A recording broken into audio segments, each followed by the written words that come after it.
말씀 보겠습니다. 마태복음 5장 17절에서 20절 말씀입니다. 같이 읽겠습니다. 내가 율법이나 선지자를 폐하러 온 줄로 생각하지 말라. 폐하러 온 것이 아니요 완전하게 하려 함이라. 진실로 너희에게 이르노니 천지가 없어지기 전에는 율법의 1.1획도 결코 없어지지 아니하고 다 이루리라. 그러므로 누구든지 이 계명 중에 지극히 작은 것 하나라도 버리고 또 그같이 사람을 가르치는 자는 천국에서 지극히 작다 일컬음을 받을 것이요 누구든지 이를 행하며 가르치는 자는 천국에서 크다 일컬음을 받으리라. 내가 너희에게 이르노니 너희 일가 서기관과 바리새인보다 더 낫지 못하면 결코 천국에 들어가지 못하리라. 아멘. 마태복음 5장 17절부터 20절까지 서기관과 바리새인보다 더 나은 의라는 제목으로 말씀 보도록 하겠습니다. 신자는 하나님의 거룩한 법을 소중히 여기며 지키는 자들입니다. 왜요? 그것이 하나님의 뜻을 이루는 참으로 복된 삶이라는 것을 잘 알기 때문입니다. 오늘 본문을 통해서 이에 대해 함께 살펴보도록 하겠습니다. 오늘 본문에서 주님은 자신이 율법이나 선지자를 폐하러 온 줄로 생각하지 말라고 말씀하십니다. 주님은 권위 있는 율법의 창시자로서 백성들이 오해하고 있는 율법의 참 의미를 드러내고 가르치셨습니다. 그러다 보니 백성들은 종종 예수께서 율법을 지키지 않는다고 오해하기도 하고 율법을 자기 뜻대로 바꾸려 한다고 오해하기도 했습니다. 그러나 이것은 매우 큰 오해였습니다. 주님은 율법을 바꾸시는 게 아니라 율법이 제정된 이유와 그 본래 의미에 대해서 알려주신 것이기 때문입니다. 또한 주님은 말로만 하나님의 뜻을 선포하지 않으셨습니다. 주님은 율법의 수종자로서 율법 아래 전적으로 복종하셨죠.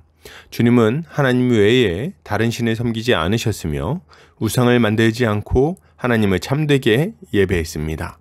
주님은 하나님의 이름을 높였고 하나님의 기쁨이 되셨으며 오직 하나님 안에서만 안식을 누리셨어요.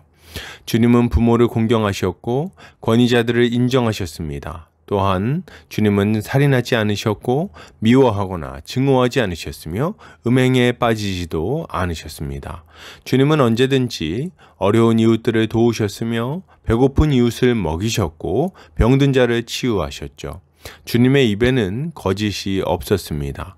주님은 진실하게 증언하셨고 자신의 모든 생을 통하여 이웃을 섬기셨어요. 얼만큼이요? 자기 목숨까지 아낌없이 내어주셨죠. 주님은 하나님의 계명을 참으로 완전하게 지킨 것입니다. 그러나 주님이 율법을 어긴 것처럼 보이는 순간들도 있었습니다. 주님은 부정한 나환자를 만지셨고 이미 죽은 나인성 과부의 아들의 상여에 나아가셨습니다. 주님은 세리와 죄인과 창기들과 함께 식사하셨으며 이것 때문에 악인들의 친구처럼 보이기도 했지요. 이 모든 일은 우리가 어떻게 해석해야 될까요? 이것은 주님이 율법을 어기신 것이 아니라 율법의 완성자로서 부정한 자들을 정하게 하고 거룩하게 하는 분이심을 우리에게 보여주는 것입니다. 주님이 죄인들을 정죄하기 위해 오신 것이 아니라 그들의 죄를 용서하고 죽을 자를 살리기 위해 이 땅에 오셨다는 것을 드러내고 있으신 거죠. 여러분, 주님은 하나님의 법을 사랑하셨습니다. 그 거룩한 법을 폐하시는 것이 아니라 그것을 이루시고 성취하기 위해 오셨습니다. 율법이야말로 하나님의 의를 이루는 완전한 법인 거예요. 우리는 이것을 인정하고 그리스도를 따라 거룩한 법에 따라 살아가기로 결단해야 하는 것입니다. 자, 그러면 율법이 하나님의 거룩한 법이라는 것을 아는 우리는 이 율법을 어떻게 대해야 될까요? 주님은 우리에게 지극히 작은 법 하나라도 소홀히 여기지 말라고 말씀하십니다. 이것은 당시 유대인들이 율법에 대해 가지고 있던 잘못된 태도에서 비롯된 말씀입니다. 유대인들은 구약의 무수한 율법 중에 어떤 율법이 중요한 율법인지에 대해 논쟁하곤 했습니다. 왜 이런 논쟁이 있었습니까? 어떤 율법은 중요하게 생각하고 지켜야 되지만 어떤 율법은 상대적으로 좀 가볍게 여기고 또 어겨도 괜찮다는 생각이 있었던 겁니다. 이들은 자신들이 중요하다고 정한 것을 엄격하게 기준을 정해서 지켰습니다. 대표적으로는 안식일에 일을 하지 않기 위해 일정 거리 이상으로는 이동하지 않는 그런 모습들이 있을 것입니다. 이들은 또 거룩을 지키기 위해서 음식을 먹기 전에 제사장들처럼 손을 씻는 모습을 보였습니다. 이들은 자신들이 중요하다고 인정한 율법 조항을 지키기 위해서 이러한 종교 행위들을 행한 것이죠. 그런데 자신들이 중요하게 생각하지 않은 율법 조항, 예를 들면 부모 공경의 조항이나 도둑질하지 말라는 조항, 거짓 증언하지 말라는 조항, 내 이웃의 것을 탐내지 말라는 조항은 우습게 여기면서 어겼죠.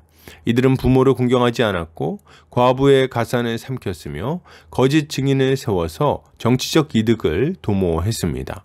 이들은 늘 이웃의 것을 탐내면서 자기 마음에 가득한 악을 드러내기도 했지요.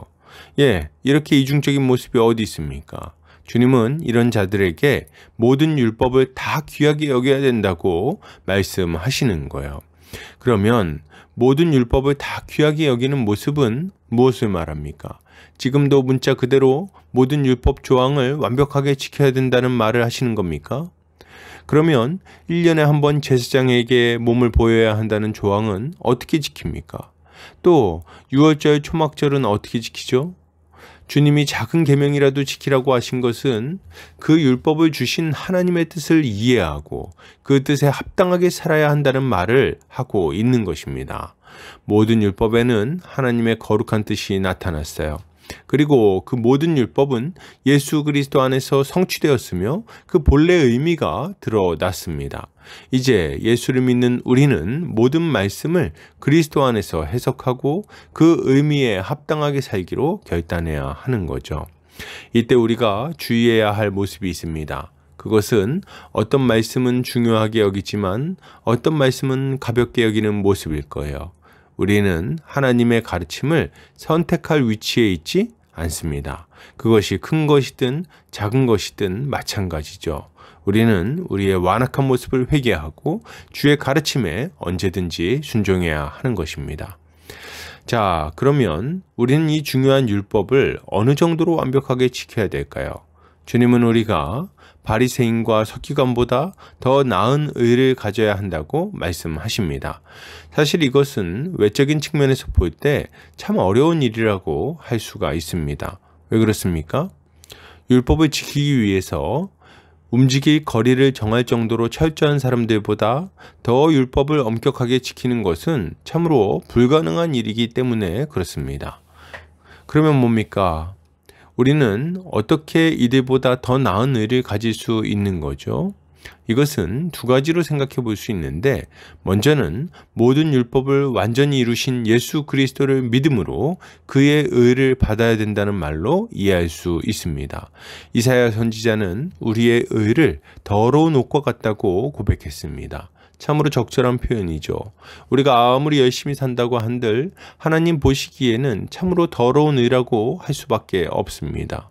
그러므로 우리는 먼저 예수 그리스도의 완전한 의를 믿음으로 받아야 하는 거예요. 이렇게 할 때 우리는 하나님 앞에서 의로운 자로 인정받을 수 있는 거죠. 그러나 이게 다는 아닙니다. 예수를 믿을 때 우리는 성령을 선물로 받은 새 언약의 백성이 되기 때문에 그렇습니다. 주님은 성령을 통해 하나님의 법을 우리 마음판에 새겨주실 거예요. 그러면 어떤 일이 일어납니까? 우리는 성령을 힘입어서 의로운 삶을 살 수 있게 됩니다. 우리의 존재가 바뀌는 거죠. 그 결과는 우리가 마음으로부터 주의 뜻에 순종하는 자들이 되는 것으로 나타납니다. 우리는 진실로 이웃을 사랑하는 자들로 변화됐죠. 하나님을 사랑하게 되고 하나님만을 의지하게 됩니다. 부모를 사랑하게 되고 아내를 사랑하게 되며 형제 자매들을 사랑하게 돼요.